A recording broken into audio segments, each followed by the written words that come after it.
വാതിലിൻ്റെ പിറകിലാണ് നമ്മൾ ഈ വീട്ടിൽ ഒരുക്കിയിരിക്കുന്ന സിനിമാറ്റിക് ഗേറ്റ്വേ.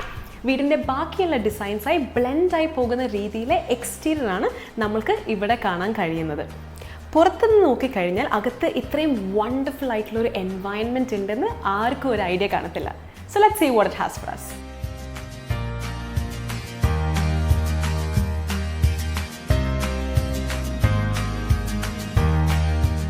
ഈ ഹോം സിനിമയിലേക്ക് കയറി വരുമ്പോൾ തന്നെ ആരും ശ്രദ്ധിക്കുന്ന രണ്ട് കാര്യങ്ങളുണ്ട്. Firstly the TV. ഒരു ഹോം സിനിമയിൽ അൺയൂഷ്വൽ ആയിട്ടുള്ള സൈറ്റാണ് TV എന്ന് പറയുന്നത്. LGയുടെ 65 ഇഞ്ച് OLED TV ആണ് നമുക്ക് ഇവിടെ കാണാൻ പറ്റുന്നത്. അബ്സല്യൂട്ട്ലി ഫിനോമിനൽ ആയിട്ടുള്ള ബ്ലാക്ക് ലെവൽസ് ആണ് നമുക്ക് ഇവിടെ കാണാൻ പറ്റുന്നത്. സെക്കൻഡ്ലി ഇവിടെ കാണുന്നതാണ് ഡിസൈൻസ്. ഫുള്ളി അക്കൂസ്റ്റിക് ഫാബ്രിക് ആണ് നമുക്ക് ഇവിടെ കാണാൻ പറ്റുന്നത്. ജോമെട്രിക് അപ്പോൾസ്ട്രി ഡിസൈൻസ് ആണ് ഫ്രണ്ട്, സൈഡ് ആൻഡ് ബാക്ക് വാൾസിൽ നമുക്ക് കാണാൻ പറ്റുന്നത്.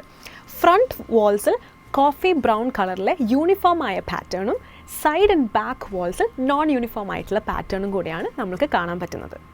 ഈ ഫാബ്രിക് പാനൽസ് നമ്മൾക്ക് ഡിസൈൻ ആസ്പെക്റ്റ് അല്ലാണ്ട് അക്കൂസ്റ്റിക് ട്രീറ്റ്മെൻറ്റ് ഓൾസോ പ്രൊവൈഡ് ചെയ്യുന്നുണ്ട്.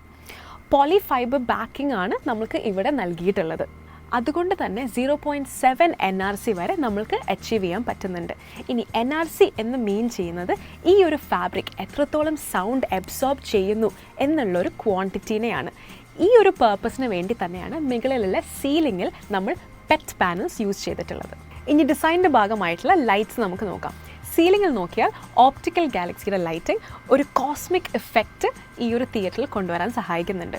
അതുപോലെ തന്നെ റിസെസ്ഡ് സീലിങ്ങിൻ്റെ അവിടെയുള്ള ലൈറ്റ്സ് ഒരു സോഫ്റ്റ് ഗ്ലോ ആണ് നൽകുന്നത്. അപ്പോൾ ഒരു മൂവിയൊക്കെ കാണുമ്പോൾ വളരെ നല്ലൊരു ആംബിയൻസ് ക്രിയേറ്റ് ചെയ്യാനായിട്ട് ഈ രണ്ട് ലൈറ്റ്സും സഹായിക്കുന്നുണ്ട്. പിന്നെ വരുന്ന ഹാർഡ് ലൈറ്റ്സിലുള്ളതാണ് ഈ വാൾസിൽ കാണുന്ന പ്രൊഫൈൽ LEDs. ഒരു സോങ് ഒക്കെ പ്ലേ ചെയ്യുമ്പോൾ ഈ റൂം മൊത്തത്തിൽ ഒന്ന് ഇല്യൂമിനേറ്റഡ് ആക്കാനായിട്ട് ഈ ലൈറ്റ്സ് സഹായിക്കും. പിന്നെ ബാക്കി വരുന്ന യൂട്ടിലിറ്റേറിയൻ കാര്യങ്ങൾക്കൊക്കെ സീലിംഗ് ലൈറ്റ്സും പ്രൊവൈഡ് ചെയ്തിട്ടുണ്ട്. ഇനി ഇതെല്ലാം കമ്പൈൻ ചെയ്യുമ്പോൾ ഒരു മൂവി ഇവിടെ ഇരുന്ന് കാണുക എന്നുള്ളൊരു എക്സ്പീരിയൻസ് ആൻഡ് കൺവീനിയൻസ് വളരെയധികം എലവേറ്റ് ചെയ്യും. നമുക്കിനി ബ്രെയിൻ ഓഫ് ദ ഹോം തിയേറ്ററിനെ കുറിച്ച് സംസാരിക്കാം. ഏതൊരു ഹോം തിയേറ്ററിൻ്റെയും പവർ ഹൗസാണ് അതിൻ്റെ AVR എന്ന് പറയുന്നത്. ഇവിടെ കാണുന്ന AVR റാക്കിൽ താഴെ തട്ടിൽ കാണുന്നതാണ് മറാൻസിൻ്റെ ലേറ്റസ്റ്റ് മോഡലായ സിനിമ 50. 8K സപ്പോർട്ട് വരുന്ന ഈ ഒരു മോഡലിന് 9 സ്പീക്കേഴ്സും 4 സബ് വൂഫേഴ്സാണ് സപ്പോർട്ട് വരുന്നത്. 8 ohmസിൽ 110 വാട്ട്സ് ആണ് ഇതിൻ്റെ പവർ ഔട്ട്പുട്ട്. ഇത് കൂടാതെ Dolby Atmos, DTS-X, IMAX Enhanced, Oro 3D എന്നീ മൾട്ടി ചാനൽ സറൗണ്ട് ടെക്നോളജീസ് എല്ലാം ഈ AVR സപ്പോർട്ട് ചെയ്യുന്നുണ്ട്.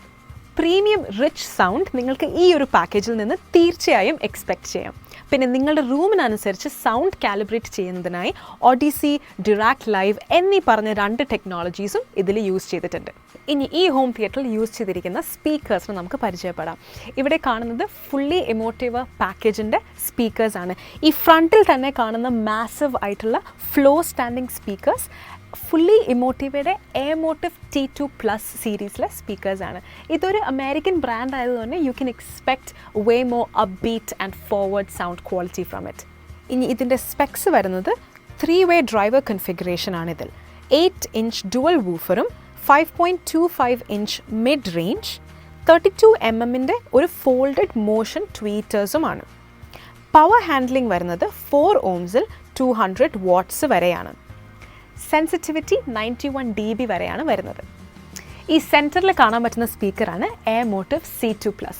സെയിം വിഷ്വൽ ആസ്പെക്ട്സ് തന്നെയാണ് ഈ സ്പീക്കറിനും വരുന്നത്. 3-way തന്നെയാണ് ഇതിലും. 6.5 inch dual woofers, 3 inch dual mid range and 32 mm folded motion tweeter. Power handling up to 150 watts at 4 ohms. Sensitivity വരുന്നത് 93 dB ആണ്. ബാക്കിൽ ഈതർ സൈഡിൽ വരുന്ന സ്പീക്കേഴ്സ് എയർമോട്ടീവ് B2+ ആണ്. 2-way കൺഫിഗറേഷനിൽ 6.5 ഇഞ്ച് വൂഫറും 32 mm ഫോൾഡഡ് മോഷൻ ട്വീറ്ററുമാണ് ഇതിൽ വരുന്നത്. സെയിം 4 ohms 125 വാട്ട്സ് വരെയാണ് ഇതിൻ്റെ പവർ ഹാൻഡ്ലിംഗ്. സെൻസിറ്റിവിറ്റി വരുന്നത് 86 dB ആണ്. ഇനി മുകളിലേക്ക് നോക്കുവാണെങ്കിൽ ഡോൾബി ആറ്റ്മോസ് സ്പീക്കറായി കൺഫിഗർ ചെയ്തിട്ടുള്ള ഇമോട്ടീവയുടെ തന്നെ എയർമോട്ടീവ് വോൾട്ട സ്പീക്കേഴ്സാണ് ഇവിടെ യൂസ് ചെയ്തിട്ടുള്ളത്.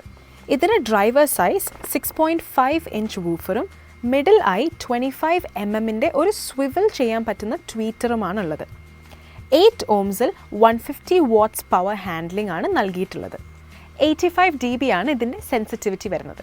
സബ്വൂഫർ മാത്രമാണ് ഇവിടെ വേറെ ബ്രാൻഡായി നിൽക്കുന്നത്. SVSൻ്റെ PB1000 Pro ആണ് ഇവിടെ യൂസ് ചെയ്തിരിക്കുന്ന മോഡൽ. 12-inch ഡ്രൈവിൽ 325 watts പവർ ഔട്ട്പുട്ടാണ് ഇത് നൽകുന്നത്. ഫ്രണ്ട് പോർട്ടഡ് സബ്വൂഫർ ആയതുകൊണ്ട് തന്നെ മൂവി കാണുമ്പോൾ ഒരു ഡീപ്പ് റംബ്ലിംഗ് ബേസ് ആണ് ഇത് നൽകുന്നത്. അതുപോലെ തന്നെ സിനിമ കാണുമ്പോൾ ആർക്കും ചെവിക്ക് ഒരു പ്രശ്നമില്ലാത്ത രീതിയിൽ തന്നെയാണ് ഇത് ഡിസൈൻ ചെയ്തിരിക്കുന്നത്. ഓരോരോ സ്പീക്കേഴ്സിൻ്റെ പെർഫോമൻസ് അനുസരിച്ച് ഈ തിയേറ്ററിലെ എല്ലാ സ്പീക്കേഴ്സും എങ്ങനെ ഫങ്ഷൻ ചെയ്യുന്നു എന്ന് നമുക്ക് നോക്കാം. ഇനി മ്യൂസിക്കിൻ്റെ കാര്യത്തിൽ വരുമ്പോൾ സ്റ്റെറിയോ ആണെങ്കിലും മൾട്ടി ചാനൽ സ്റ്റെറിയോ ആണെങ്കിലും വളരെ വാസ്റ്റ് ആയിട്ടുള്ള ഒരു സൗണ്ട് സ്റ്റേജ് ആൻഡ് ഇമേജിങ് അത് പ്രൊവൈഡ് ചെയ്യുന്നുണ്ട്. ഇനി മൂവീസിൻ്റെ കാര്യം വരുമ്പോൾ ഡയലോഗ്സ് ഒക്കെ വളരെ ക്രിസ്പാണ്. 3-way 3 ചാനൽ സ്പീക്കേഴ്സ് ആയതുകൊണ്ട് തന്നെ വളരെ വാസ്റ്റ് ആൻഡ് ഓപ്പൺ ആയിട്ടുള്ളൊരു അറ്റ്മോസ്ഫിയർ ആണ് ഇവിടെ നമ്മൾക്ക് ഫീൽ ചെയ്യാൻ പറ്റുന്നത്. ഡോൾബി അറ്റ്മോസിൻ്റെ എല്ലാ മൂവീസും ഈ സ്പീക്കേഴ്സ് വളരെ എളുപ്പത്തിൽ ഹാൻഡിൽ ചെയ്യുന്നുണ്ട്. ഇനി സീറ്റിംഗ് കപ്പാസിറ്റി നോക്കുകയാണെങ്കിൽ ബാക്കിൽ സ്റ്റെപ്പ് റൈസറിൻ്റെ മേളിൽ കാണുന്നത് ഈ 3-seater-ആയ കംഫർട്ടബിൾ ചെയർസ് ആണ്. അതേപോലെ തന്നെ ഫ്രണ്ട് റോയിൽ 2 മാനുവലി റിക്ലൈൻഡ് ആയിട്ടുള്ള ചെയർസ് ആണ്. അതേപോലെ തന്നെ ഈ വാൾസിൽ കാണുന്ന ഡിസൈന് സെയിം ആയിട്ട് ബ്ലെൻഡായി പോകുന്ന രീതിയിലാണ് ഈ ചെയർസിനും ഡിസൈൻ കൊടുത്തിരിക്കുന്നത്. ഇനി മിസ്ലേനിയസ് ഫീച്ചേഴ്സ് ആയിട്ടുള്ള അലക്സ നമ്മൾ ഇതിൽ ഇൻറ്റഗ്രേറ്റ് ചെയ്തിട്ടുണ്ട്. ഫ്യൂച്ചറിൽ വലിയൊരു സ്ക്രീൻ വേണം എന്നാണെങ്കിൽ ഒരു പ്രൊജക്ടർ അല്ലെങ്കിൽ ഒരു ബിഗർ സ്ക്രീൻ എന്നുള്ളൊരു ഫ്യൂച്ചർ പ്രൂഫ് നമ്മൾ ഓൾറെഡി അഡീഷണൽ ആയിട്ട് ചെയ്ത് വെച്ചിട്ടുണ്ട്. ഞാൻ നേരത്തെ പറഞ്ഞ പോലെ നമ്മൾ പുറത്തുനിന്ന് നോക്കുമ്പോൾ ഇതിൻ്റെ ഉള്ളിൽ ഇത്രയും വലിയൊരു ഹോം തിയേറ്റർ ഉണ്ടെന്ന് തന്നെ ആർക്കും ഒരു ഐഡിയ കാണത്തില്ല. അത്രയും സൗണ്ട് പ്രൂഫ് ആയിട്ടാണ് ഇതിൻ്റെ ഡിസൈൻ ചെയ്തിട്ടുള്ളത്. ഈ വാൾസിൽ നമ്മൾ റോക്ക് വൂൾ വെച്ചിട്ടാണ് കൺസീൽ ചെയ്തിട്ടുള്ളത്. അതുകൊണ്ട് തന്നെ ഈ റൂമിൻ്റെ പുറമെ നമ്മളിപ്പോൾ ബെഡ്റൂമിൽ ഇരിക്കുകയാണെങ്കിൽ പോലും ഇതിൻ്റെ ഉള്ളിലുള്ള ശബ്ദം അവിടേക്ക് വരത്തേയില്ല. നമ്മുടെ കൺസ്ട്രക്ഷൻ കമ്പനി നമുക്ക് ഹോം തിയേറ്ററിന് വേണ്ടി പ്രത്യേകം ഡെഡിക്കേറ്റഡ് ആയിട്ടുള്ള ടെക്നിക്കൽ ടീമും ഇംപ്ലിമെൻറ്റേഷൻ ടീമും മാനേജ്മെൻറ്റ് ടീമും നമുക്ക് സ്വന്തമായിട്ടുള്ള ഒരു കമ്പനിയാണ്. അക്കോസ്റ്റിക് ചെയ്യാൻ വേണ്ടിയുള്ള വർക്കേഴ്സ് നമുക്ക് സ്വന്തമായിട്ടുണ്ട്. അതോടൊപ്പം തന്നെ സൗണ്ട് സിസ്റ്റം ആൻഡ് ഡിസ്പ്ലേ അതിനുവേണ്ടി പ്രത്യേകം ടീം നമുക്കുണ്ട്. അതേപോലെ തന്നെ ഇംപ്ലിമെൻറ്റേഷന് വേണ്ടി സൈറ്റ് സൂപ്പർവൈസിങ് ടീം, അങ്ങനെ എല്ലാ വിങ്ങും ഹോം തിയേറ്ററിന് വേണ്ടി ഡെഡിക്കേറ്റഡായിട്ട് നമുക്ക് ഉണ്ട്. All Kerala and Tamil Nadu 2 state നമ്മൾ കംപ്ലീറ്റ്ലി ഓപ്പറേറ്റ് ചെയ്യുന്നുണ്ട്. ബഡ്ജറ്റ് ഓറിയൻറ്റായിട്ട് കസ്റ്റമറുടെ ബഡ്ജറ്റിനനുസരിച്ച് എങ്ങനെ ഒരു ഹോം തിയേറ്ററിൻ്റെ ഡെലിവറി ചെയ്യാം എന്നുള്ള രീതിയിലാണ് നമ്മുടെ വർക്കിംഗ് സിസ്റ്റം വരുന്നത്. പല ബഡ്ജറ്റുകളിൽ നമ്മൾ ചെയ്യുന്നുണ്ട് ഹോം തിയേറ്റർ, ഇൻക്ലൂഡിങ് ഫർണിച്ചർ ഉൾപ്പെടെയും സ്ക്രീനിങ്ങും ഓഡിയോ സിസ്റ്റവും അക്കോസ്റ്റിക് മാത്രമായിട്ടും എല്ലാ രീതിയിലും നമ്മൾ ഹോം തിയേറ്ററിൻ്റെ സപ്പോർട്ട് കൊടുക്കുന്നുണ്ട് നമ്മുടെ കമ്പനി. അപ്പം എല്ലാ കസ്റ്റമേഴ്സിനെയും ഓൾവേസ് വെൽക്കം. Thank you.